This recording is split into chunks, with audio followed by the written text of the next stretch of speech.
تحقیقات کرانے کی ہدایت کی ہے۔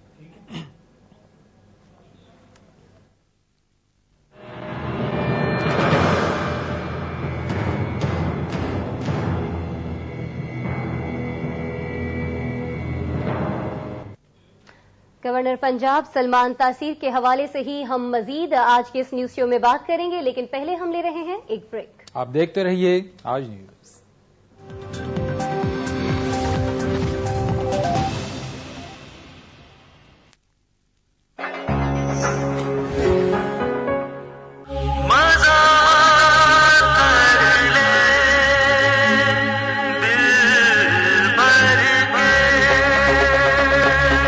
خوشیوں کے سب رنگوں میں سپر ہے اپنے ساتھ، دل چاہے جس کو ہر دم سپر ہے اتنا خاص، ہنستے گاتے ہم سارے سپر کے ہیں دیوانے، جگ سارا بس یہ جائے سپر کو سبھی مانے، سپر مزہ اس کے لیے سپر ہی ہے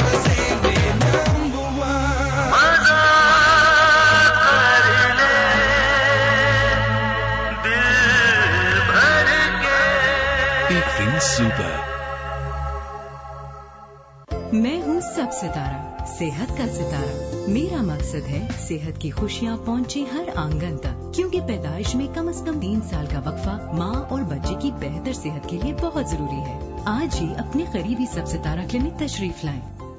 نیا نوکیا C101، ای میل سے اپنے ہو قریب اور کیمرے سے محفوظ زندگی کا ہر لمحہ۔ نیا نوکیا C101، نوکیا کا بھروسہ اور وارنٹی، فون ایک اور خوبیاں کئی۔ نوکیا کے ساتھ آگے بڑھو اعتماد سے۔ For those who dare, Hilux Turbo, the brave one. ہمیں احساس ہے کہ آپ کی روزمرہ کی دھلائی اور قیمتی کپڑوں کی صفائی کے چیلنجز کیا ہیں، اسی لیے ہم نے بنائی ڈولنز ایجزو فلی آٹومیٹک واشنگ مشین، جس کی ایڈوانس ٹیکنالوجی نہ صرف کپڑوں کو دھوئے اور سکھائے آٹومیٹکلی، بلکہ اس کی ایج زون ٹیکنالوجی آپ کے قیمتی کپڑے، بیگز، جیکٹس، کوئلٹس اور پلوز کو بنا پانی اور ڈٹرجنٹ کے صاف کرے اور بیکٹیریا سے پاک کرے۔ ہے کوئی اور ایسی واشنگ مشین؟ کیونکہ ڈولنز ریلائبل ہے۔ دنیا کا نمبر 2 اینٹی ڈینڈرف شیمپو کون سا ہے؟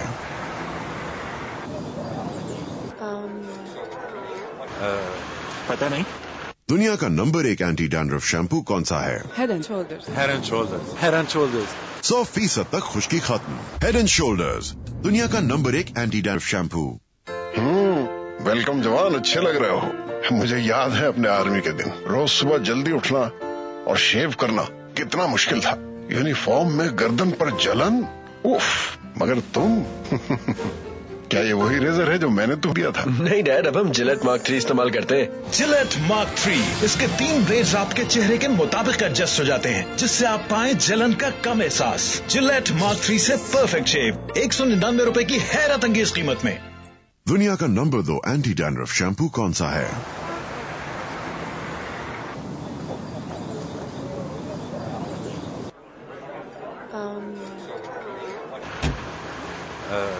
پتہ نہیں۔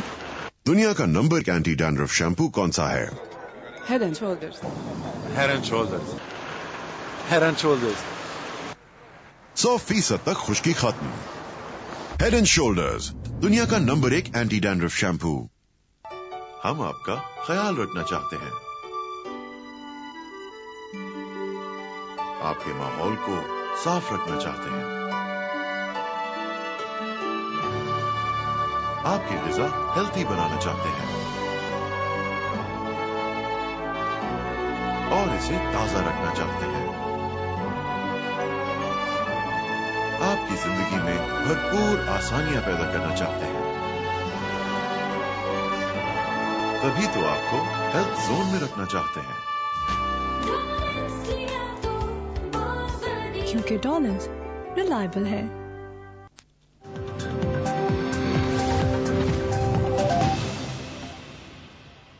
انشاءاللہ انصاف اوپر والا بھی کرے گا۔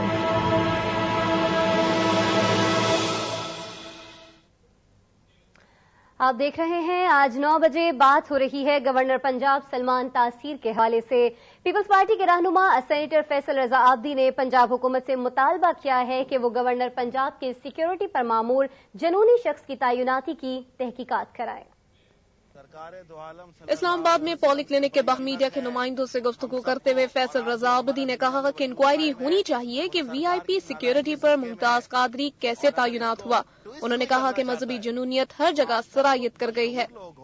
کوئی یہ ماننے پہ تیار نہیں ہے کہ وہ ایلیٹ فورس کا جوان تھا، وہ کیسے آیا، اس کی انکوائری کی جائے، وہ کیسے وی آئی پی کی سیکیورٹی میں لایا گیا، اور یہ چیز اب سامنے آنی چاہیے۔ سب سے زیادہ یہ اب ذمہ داری ہے پنجاب حکومت کے کرتا دھرتاؤں پہ کہ وہ اس کی انویسٹیگیشن کریں، یہ شخص کیسے آیا، کس طرح ایک مذہبی جنونی کو ایک سیکیورٹی میں ڈالا گیا، کیونکہ یہ پنجاب حکومت کی جانب سے مقرر کردہ سیکیورٹی۔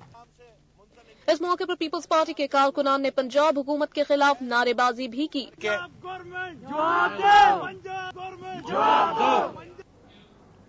وزیر اعلیٰ پنجاب شہباز شریف نے گورنر سلمان تاثیر کے قتل پر افسوس ظاہر کرتے ہوئے کہا ہے کہ پوری تحقیق اور انصاف ہوگا۔ شہباز شریف نے یہ بات پیمس اسپتال آمد کے موقع پر میڈیا سے بات کرتے ہوئے کہی۔ ان کا کہنا تھا کہ یہ بہت افسوسناک واقعہ ہے۔ وزیر داخلہ رحمان ملک سے معلومات حاصل کر کے مزید اقدامات کیے جائیں گے۔ ان سے معلومات حاصل کروں گا انشاءاللہ، اور معلومات حاصل کر کے اس میں مزید اقدامات کریں گے۔ مسلم لیگ نون کے رہنما نواز شریف کو گورنر پنجاب سلمان تاثیر کے قتل کی خبر پنجاب ہاؤس میں پریس کانفرنس کے دوران ملی۔ نواز شریف پنجاب ہاؤس اسلام آباد میں پارٹی کی سینٹرل آرگنائزنگ کمیٹی کے اجلاس کی صدارت کے بعد کانفرنس کر رہے تھے کہ انہیں صحافیوں نے بتایا کہ گورنر پنجاب سلمان تاثیر قاتلانہ حملے میں زخمی ہو گئے ہیں۔ ہاں، مجھے اطلاع ملی، افسوسناک ہے جو ابھی فائرنگ کا مجھے بھی اطلاع ملی ہے ان پہ، اور بہت افسوس اور دکھ ہوا مجھے سن کے۔ گورنر پنجاب کے قاتلانہ حملے میں زخمی ہونے کی ابتدائی اطلاع پر نواز شریف نے افسوس کا اظہار کیا اور پریس کانفرنس جاری رکھی۔ تاہم تھوڑی دیر بعد پریس کانفرنس کے دوران ہی انہیں دوسری اطلاع دی گئی کہ گورنر قاتلانہ حملے میں چل بسے ہیں، جس پر نواز شریف رنجیدہ ہو گئے۔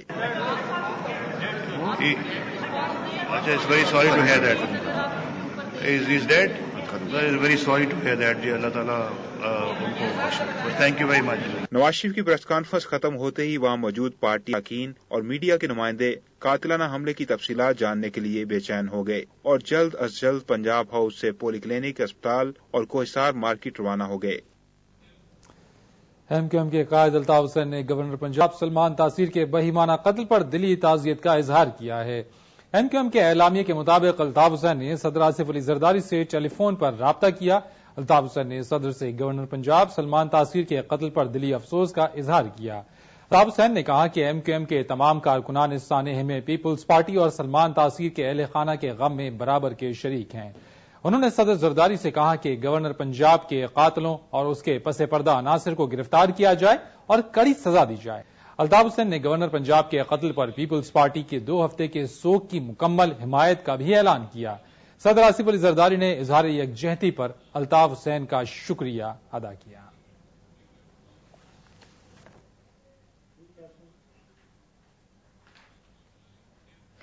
اہم رہنماؤں کے اپنے ہی محافظین کے ہاتھوں قتل عالمی تاریخ کا ایک اہم باب ہے۔ انور سادات اور اندرا گاندھی سے اب سلمان تاثیر تک محافظین قاتلوں کے روپ دھارتے دکھائی دیے۔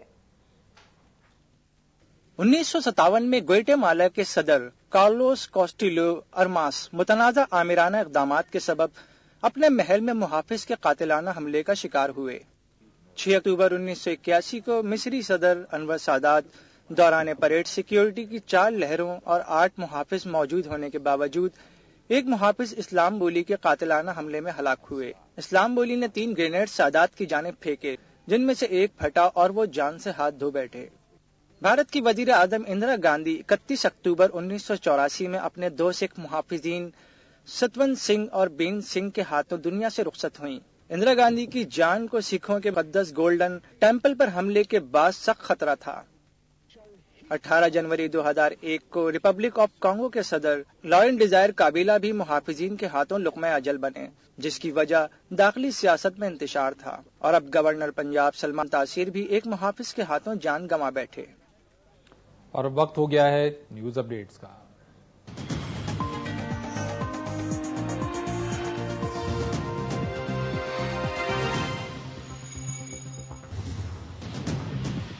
قاتلانہ حملے میں جاں بحق گورنر پنجاب سلمان تاثیر کا پوسٹ مارٹم، سب مشین گن سے 22 گولیاں ماری گئیں۔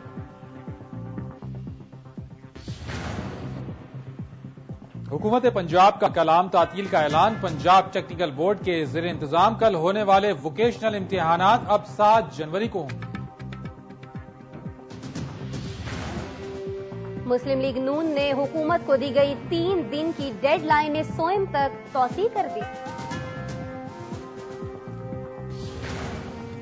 اور کرکٹ ٹیم نئے تنازع کی زد میں، شاہد آفریدی کی قیادت پر تحفظات کے بعد نیوزی لینڈ کے خلاف ون ڈے اسکواڈ کا اعلان مؤخر۔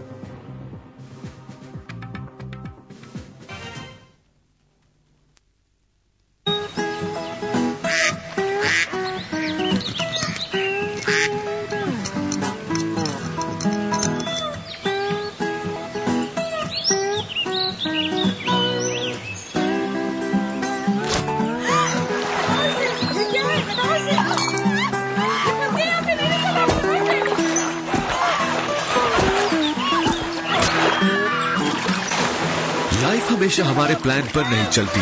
M9 آ رہا ہے، پاکستان کا سب سے amazing mobile plan. To book your number in advance, visit www.m9.com.pk. M9, what's your plan?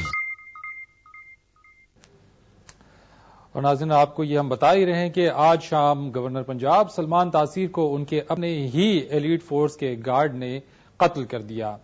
جو گارڈ ہے قاتل ہے، اس کا کہنا ہے کہ گورنر توہین رسالت کے مرتکب ہوئے تھے۔ اسی پر بات کریں گے ہم ممتاز عالم دین اور جمعیت علماء پاکستان کے رہنما صاحبزادہ ابوالخیر محمد زبیر صاحب سے۔ صاحبزادہ ابوالخیر زبیر صاحب، بہت شکریہ، السلام علیکم، آپ نے ہمیں جوائن کیا۔ یہ فرمائیے گا سب سے پہلے کہ ناموس رسالت کے معاملے پر کیا اس طرح کا رد عمل شرعی ہے؟ وعلیکم السلام ورحمۃ اللہ وبرکاتہ۔ اصل مسئلہ یہ ہے کہ حضور سرور کائنات صلی اللہ علیہ وسلم کی ذات مسلمانوں کو اپنی جان سے بھی زیادہ عزیز ہے، اور وہ ہر چیز اس پر قربان کرنے کے لیے تیار رہتے ہیں۔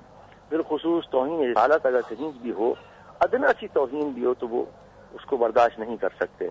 یہاں مسئلہ یہ ہوا ہے، سلمان تاثیر نے حضور سرور کائنات صلی اللہ علیہ وسلم کی توہین کرنے والی آسیہ کو تحفظ فراہم کرنے کی کوشش کی، اور ایک مسئلہ چل رہا تھا کورٹ کے اندر۔ کورٹ نے بڑی تحقیق کے بعد ایک فیصلہ دیا تھا، اور کورٹ کے فیصلے کے مطابق وہ مجرم ثابت ہوئی تھی اور اس نے حضور کی توہین اور گستاخی کی تھی۔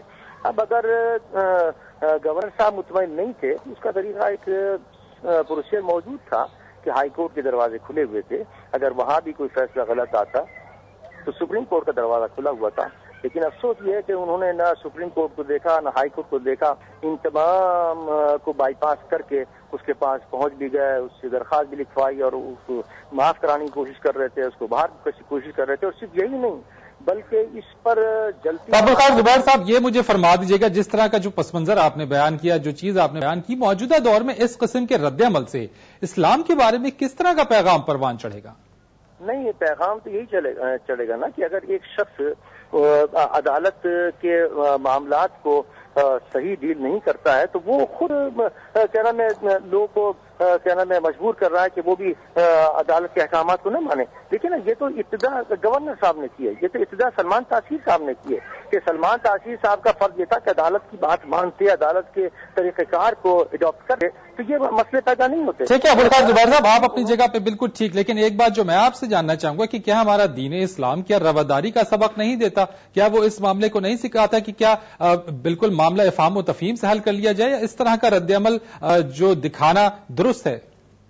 دیکھیے، حضور کی توہین کے مسئلے میں کوئی افہام و تفہیم نہیں ہوتی ہے۔ وہ تو اگر کسی شخص نے گستاخی کی ہے تو تمام حضور کے زمانے اقدس سے لے کے آج تک کے تمام مقاصد فکر کا اور تمام علماء کا، تمام امت کا اس پر اجماع ہے کہ اس کی سزا صرف اور صرف قتل ہے۔ اب اگر یہ ثابت ہے یا نہیں ہے، یہ ثابت کرنا عدالت کا کام ہے۔ اگر ثابت ہو جائے تو نہ کوئی افہام ہوگا، نہ کوئی تفہیم ہوگی، نہ اس سے کوئی کمپرومائز ہوگا، اس کو ہر حال کے اندر سزا ہوگی، اور اس کو کوئی تحفظ فراہم کرے گا تو وہ بھی گستاخ رسول ہوگا، وہ بھی اسی کے جرم میں شریک ہوگا۔ تو جہاں صورتحال یہ بن رہی ہے کہ گورنر صاحب اس کو تحفظ فراہم کر رہے تھے، بلکہ کالا قانون کہہ کے مسلمانوں کے جذبات ہی مجبور کر رہے تھے۔ صاحبزادہ ابوالخیر زبیر صاحب، ہم سے بات کرنے کے لیے بہت شکریہ۔